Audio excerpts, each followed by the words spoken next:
Is a gentlelady from Ohio. Thank you, Congresswoman Chairman Brown. Thompson, and thank you for holding this hearing today. And Secretary Vilsack, thank you for being here. It's great to see you again. We are months past our original deadline to get the Farm Bill done, and now just months away from our new deadline. As been mentioned by my colleagues, it's been 6 months since our last full hearing in this committee, and I, too, am glad that we are getting back to business because it is past time to get serious. So, Secretary Vilsack, as ranking member of the General Farm Commodities Risk Management and Credit Subcommittee, I appreciate the emphasis in your testimony on small and mid-sized farming, because we know that our traditional farm programs need to work for everyone, not just the biggest players.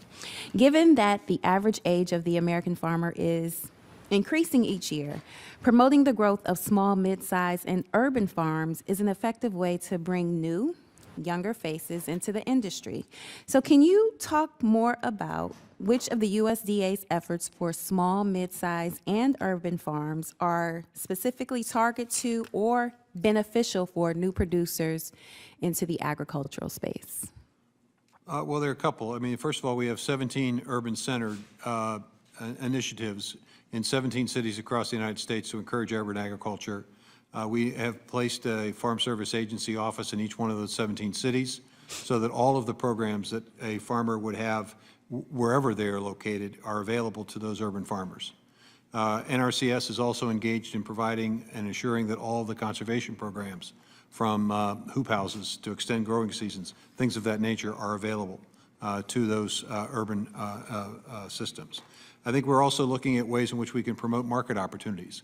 That's why we invest in farmer market promotion programs. It's why we have our local agricultural marketing effort, which provides resources to farmers to value add if they produce a product. It's why we are focused on ensuring local food purchasing agreements, where when states purchase product for food banks or for schools, they are doing business with local, small, mid-sized producers. It's why we track that information. It's why we are also using our emergency resources, our emergency food assistance resources, to funnel into that local and regional food system.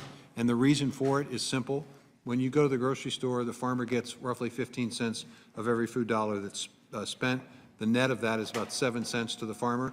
But when they sell it to a local, direct-to-consumer opportunity, they can get 50 to 75 cents of the food dollar. So it's a way of helping those small and mid-sized operators have a market that's more designed for their capacities. So there's research that's also we're investing in. There are systems to help those farmers transition to organic and a high-value proposition if they are interested in that. We also have a local and regional food system, a set of 12 centers across the country that are providing the assistance and help to those who want to establish a local and regional food system. So there's a multitude of efforts underway to help folks regardless of where they're located. Thank you very much. I'd also like to touch on the topic of food assistance, particularly because there are more than 82,000 households reliant on SNAP benefits within my district, representing one of the largest concentrations in the country. When it comes to this upcoming Farm Bill, there has been a lot of noise about the Thrifty Food Plan. Specifically, some Republicans have suggested we hold future reevaluations of the Thrifty arbitrarily cost neutral in an effort to save money.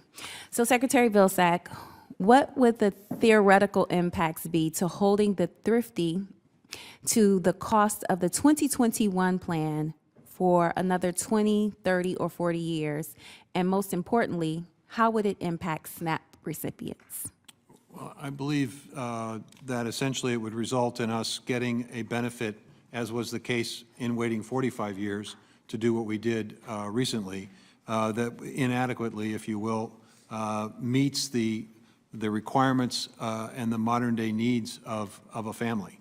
I think what we found when we redid the SNAP Thrifty Food Plan consistent with the 2018 Farm Bill was that the information that we were funneling into the system was not aligned with what was actually happening in the real world. And that's why we used real world data, real world examples and information to better inform the system, and that's why Congress directed us to do that.